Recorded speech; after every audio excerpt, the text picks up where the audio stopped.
see if I still remember how to work this thing. It's been a while. What's up, guys? Welcome back to the channel, and welcome back to another video. Captain Cody Davis here with you guys again for the first time in a long time. I'm not sure exactly how long it's been since my last real upload on here, but it's definitely it's been a little bit. Things have just been crazy around here as of late, between the storms, between trying to sneak up to the woods and get some hunting in, work, housework, had all kinds of house projects going on around here, and then obviously just spending time with the family and taking care of the little guys. It's been a lot, but we are finally getting kind of back into a routine, back on track here with work and being out on the water a little bit more frequently. You know, I'll be honest with you guys, 2 months ago, I was pretty burnt out, and not burnt out from fishing and not burnt out from, you know, taking clients out on the water, but the heat. It seemed like our summer lasted, 8 months. This past summer really started in late February, and it was, by the end of it, I simply just had no desire to go fishing. And I've never felt like that before in my life. I've lived in Florida my entire life, but this heat this summer, I guess it has to go with getting older. It was killing me. And I just had no drive to even go fishing. I'm going to take you guys fishing, of course, but on a day off, I just simply did not want to go out there. So I'm so excited. I'm so happy that it's fall. I can go out in my yard or out on the lake and not go through a 24 pack of water, or go out here and mow my lawn after 9 a.m. and not have to change t-shirts 3 times. So the changing of the seasons is here, and you could definitely feel it outside. Besides the wind, that weather has been absolutely wonderful. And that's kind of what I'm getting on here for, because things are changing out on the lake as well. And I was going to give you guys an Okeechobee fishing report. I'm actually sitting down here to knock out 2, 3, maybe 4 videos this morning while I have a day off. And again, I would be going fishing, but it's deciding to blow 35 mile an hour again for like the 16th day in a row. So I decided just to stay in here and film some content. But before we get into this fishing report, I'm going to let you guys in on something that I just started doing and going to start doing more frequently. So I made an account on a website. The website is called fishtips.com. And here's the deal, guys. In today's world, there are so many different like fishing apps out there. And a lot of them just, I don't know, I just was never a fan of, and what have you. But I got tipped off to, no pun intended, this fishing tips app, and looked into it. And after speaking with the gentleman who runs it, it's really cool, and it's kind of a funny story. The reason he started this website was for the exact same reason that I took interest in the website. So here's the deal, guys. As a fishing guide, I make my living predominantly out here on Lake Okeechobee, right? And at the end of the day, Lake Okeechobee is not just a local body of water that borders a theme park, or that borders a big busy campsite to where people just, as on their way through, decide, let's go fishing for a few hours. Lake Okeechobee, as much as we all bitch and moan about it and its condition, it's a destination lake. On top of that, if you're coming to Lake Okeechobee, you're coming here to fish, there's not much to do right around the lake without driving an hour and a half over to the coast. So it is a destination lake, which means thousands, when it comes down to it, thousands upon thousands of people trailer their own boats down here to fish this lake every year, whether it's for tournaments, whether it's just a week getaway, whether it's people that are just looking to get into tournament bass fishing, or just bass fishing in general and start coming down here, whatever it might be. It's a very busy lake, and it's a lake that is fishable 365 days out of the year. It doesn't freeze over or anything like that. And probably the biggest drawing, it has big bass in it. Not always the easiest to catch, but they are in there. So with that, with me having my platform here on YouTube, although I do not have a giant page or a giant following, there is not very much information on fishing Lake Okeechobee out there, which is a big reason why I started the channel in the first place, aside from like old FLW films and things like that. And there are obviously some other people that have some channels out there, but for a while there wasn't hardly any information to take in. So what happens a lot of time in my line of work is I have a lot of people that will reach out to me saying, "Hey, I'm coming down for a week. I really like your YouTube channel. Um, where do I need to fish? Where do I need to go? What do I need to throw?" Actually, I'm going to kind of slander some people here, but I don't mean it that way. But the funny thing is, hey, I don't want your spots, but what are they eating? What am I looking for? What time's to bite? Should I stay away from any areas? And what happens is people want me to like give them all the juice and then go have fun and go fishing. Um, and here's I'm gonna tell this quick story. So this was probably 8 months ago. I had this happen. I had two, or I think it was three different individuals over the course of a 48-hour period message me and with the exact thing. Hey, I'm from Texas. One was from the Carolinas. The other one was coming down from North Georgia. Never been on Okeechobee. Where do I need to go? What do I need to look at? What do I need to throw? Anything I should look for? Anything to avoid? Blah, blah, blah, blah. And I don't want to sound not arrogant. I don't want to sound like I'm like trying to give myself credit, but I am a nice person and I want to help everybody. Okay. And I gave these three separate individuals the scoop, where they were going, what to look for, when to switch up this, what water. I mean, I kind of broke down an area or two areas for these individuals. The following day, I pick my customers up from the dock and we take off. And I get to this area, I lay my boat down, and within an hour, I realized that the three boats I was fishing around were the three people that I gave the spot to. And I realized that because all three of the boats said hello to me, thanked me for giving them the area, saying that they're catching these fish. And what dawned on me, it was that exact moment after I spoke to the third person, we were all catching fish, right? My customers in my boat with me were catching fish as well. But as we left that morning, we were running to another area. It hit me that I just gave these three individuals, there was actually six, there was groups of two in each boat. I just gave them the information and the experience that these two gentlemen in my boat with me right now are paying me their hard-earned money for. And the gentlemen in my boat have their own boat. They live within a half hour of Lake Okeechobee. Now, were those people at that spot the very next day after I took them? They might have been, if they can find it.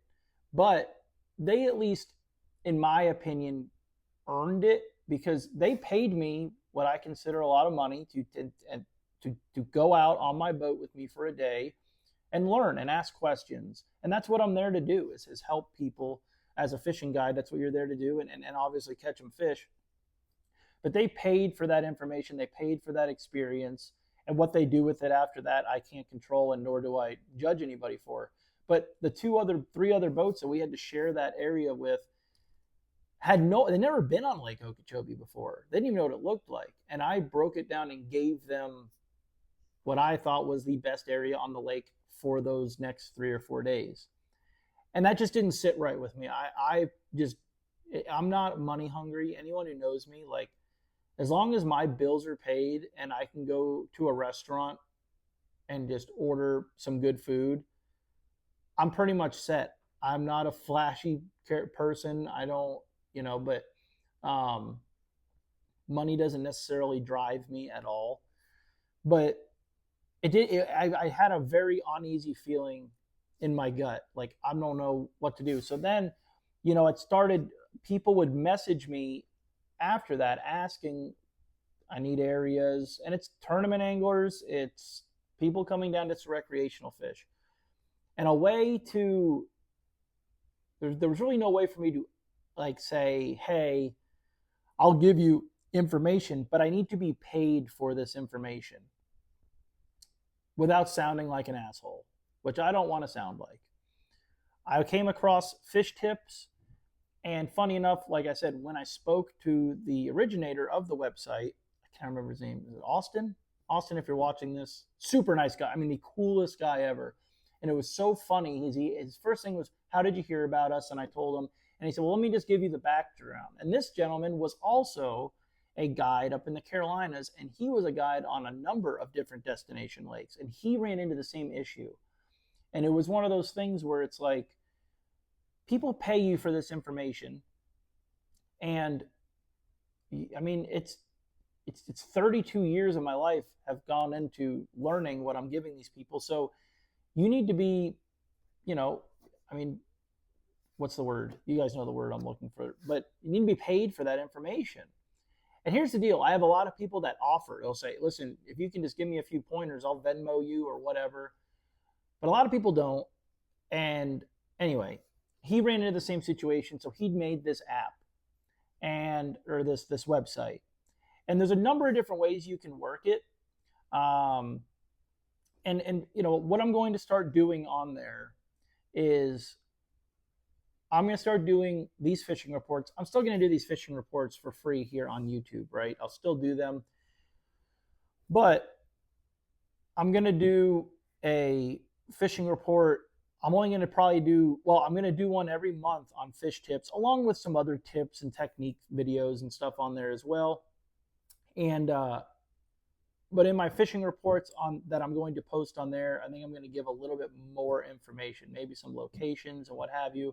And again, I think they charge, I think it's like $75 or something. So it's not like it's an astronomical amount of money. The other reason I want to do that is I can limit the amount of people that can see it. So I might only make it available to 10 people. So you and 9 other people will be the only people that are able to receive that information. On top of that, the reason I'm mainly going to do that is if someone is to text me about information, what's going on the lake and what can I do, blah, blah, blah, I can just forward them that link, and they can purchase the information in there, and it's going to be all good, true information. And hopefully it helps you guys out, and then both parties win. All right. So if you guys want, you can keep an eye out. It's Tight Splice Charters, I believe, on Fish Tips. Or if you go to fishtips.com, go to the search bar and just type in Lake Okeechobee. There'll be some things on there from me here in the near future. So just throwing that out there. It is a very cool website. It's ran correctly, and it is, there's a good information to be purchased and had on there. So just throwing that out there. But anyway, we're going to get into this report, kind of what's going on. Because again, not only do I want people to have fun out there, but I also want people to be safe navigating, and just keep you guys up to date with any news that's going on Lake Okeechobee. This video is already going longer than I intended it to.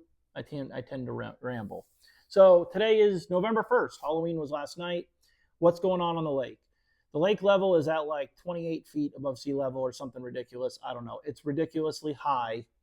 So what is that doing? It enables, here's the deal. You can get so far in the back. Guys, I got into areas this last week with my boat that I never dreamed of. I mean, I was in the back. I was in some swampy stuff. It was crazy. The most beautiful, just bassy looking stuff you've ever seen. But here's the deal. We never got a bite back there. I think we might have had like a little bit of like a false spawn, or there might be a small wave of fish up spawning right now. But here's the deal. What's going to happen is the spawn deal is going to progressively get better here every few days, every week. I believe this next full moon is probably we're going to have a big wave of fish move in. But here's the difficult part. There's very small pockets of very productive water on the lake right now, because of the high water, but also we just had essentially kind of 2 hurricanes go through last month. So there is still a lot of muddy, dirty areas. So finding those clean water areas has been key. And if you find clean water, you are finding fish. All right. Now here's the other thing, which is really crazy. Like I said, we didn't get bit in those backwater areas that looked so great the other day.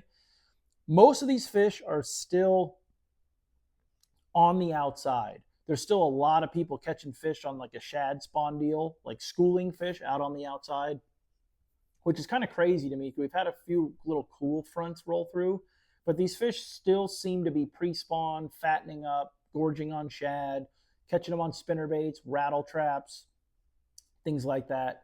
Um, any funnels looks like where I'm catching them. So the mouths of coves, the mouths of boat lanes in the Kissimmee grass has been key. Mouths of canals, you name it. Just any kind of a funnel that is going to blow current in or out of, or water in or out of, is holding fish right now.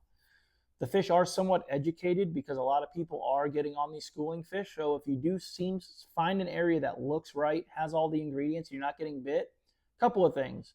Give it time. Be patient. A lot of times the fish are there. Also a big thing, switch up your presentation. The other day, ran a trip. The one spot we stopped at, we lit them up on chatterbaits and spinnerbaits. They wouldn't touch a rattle trap. We switched to another schooling area. They would not touch a chatterbait or a spinnerbait. They would only eat a rattle trap. We left from that place to another schooling area. They wouldn't eat either one until I went to a much smaller rattle trap. I think a lot of it has to deal with what size bait is in that given area as well, and what size bait those fish are feeding on. Okay. Water clarity. Some of these schooling fish are in some dirtier water, and also if they're in the dirtier water, they will mess up a little bit more, and they might be more prone to eating that chatterbait or that spinnerbait presentation. Whereas if you get into that real clean water, there's a lot of red water on the lake right now, which is that really tannic looking stuff. A really small rattle trap, like a 25 size, has been killing them. I think a lot of times those smaller shad are in that clean water. Funny enough, when I'm finding these schooling fish, slowing down and throwing a Senko or a worm style bait has not been doing it for me. It's got to be moving, kind of getting a reaction strike out of these fish, and they definitely seem to be biting in little bite windows as well. Also, with the water being so high, if you can find some good green mats that our lovely state officials have not sprayed to death, you can get bit flipping the big weight, 1.5 ounce weight, really all around the lake, all the way from Taylor Creek all the way down to Pelican Bay. If you can find green mats, there are some fish underneath it. But the main thing is, it seems like you can catch fish right now from kind of like the back hard line to the outside edge of the main lake, but I still think the majority of the fish are closer to that main lake. Any backwater sloughs or pockets that look great for spawning, I myself and my clients have not had much luck back in any of those really backwater areas. I think the next cold front or two will push these fish way into the back. But the kind of the deal that's been going on lately is the numbers of fish have been great. You can catch a lot of numbers, but finding big fish, at least for me, and it seems like for a lot of the other guides and regulars on the lake, has been a little bit difficult. I say that, but I know Cracker Boys Classic last weekend took 49 pounds for 2 days to win. Dylan McMillan won that. And looking at his fish, him and Chris Kelly's fish in the pictures, they were pre-spawn lake fish, so they might have found a little late wave or early wave of some spawning females moving in. And that's what everyone's, goal is each day when they get out on the water. And, that's what you're looking for. I'm not sure how they caught their fish. I think it was frogging and chatterbaiting. You are catching fish on a frog right now. It's very early. I call it early in the year or late in the year, whatever you want to say, for a frog, in my opinion. I don't throw it that much this time of year, but that you are definitely getting bit throwing that right now. If you are more in the back, a chatterbait has been getting bit very well. And then just looking for any isolated cover. That's kind of been the target as well. Fish looking to maybe spawn. I haven't been around the shoal. I've been fishing either the south end or the north end of the lake. I haven't been mid-lake in quite a while. But I'm sure the whole pattern applies for the entire lake. But as far as the lake level, it's ridiculously high. You can go anywhere you want, whenever you want. There's nothing to avoid or anything like that. But yeah, even though we are in winter, these fish are still kind of in that late summer mode, still lots of fish schooling, and it's great for the kids. Get out there, find a school of fish. They're probably going to stay put until the next cold front. You can bring your family out and they can have a ball catching a bunch of fish. Last week, I ran a trip, and I don't know, in 4 hours, my guy probably caught 65 fish throwing a trap. Mixed it up a little bit. Caught like 60 fish on a trap and caught 5 or 6 flipping mats, and a couple 4-pounders in the mats. So got to mix it up, caught a few good ones, and got to catch a bunch of schooling fish as well. So that's always fun. But that's it. I appreciate you guys watching. Check out the fish tips thing. I'm going to try my best to put some good content on there. Again, if I'm getting paid for it, I want it to be great content, but I am still going to continue to upload on here as well, so don't worry about that. But that's it. I'm going to go think of another video. I'm going to try and knock a few videos out here. A video you guys can look for is I've got a pretty cool bait coming that I think is going to be universal on the lake. It's going to be a killer, and it's going to have a couple of different applications that it can be used for. It's in the mail on the way here, so when I get that, that'll be a video. And I don't know, I'm just going to try and think of a few more little video topics I can do so I can get some more uploads rolling and I can get you guys some more content heading your way. So I appreciate it. If you guys want to book a trip, you guys know where to find me. And I'll see you guys on the next one. Tight lines.